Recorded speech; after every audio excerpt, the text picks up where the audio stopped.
আসসালামু আলাইকুম। ছাত্রলীগ এবং ছাত্রদলের মধ্যে কোনো পার্থক্য নাই।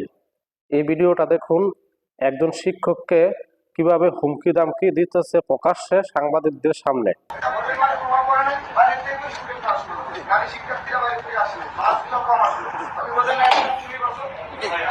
আপনি চুপচাপ বসে যান, চুপচাপ বসে যান।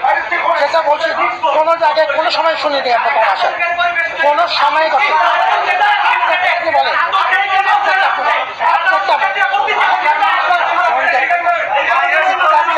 কিচ্ছু হবে না। আমরা সেটা ছিলাম না। আমি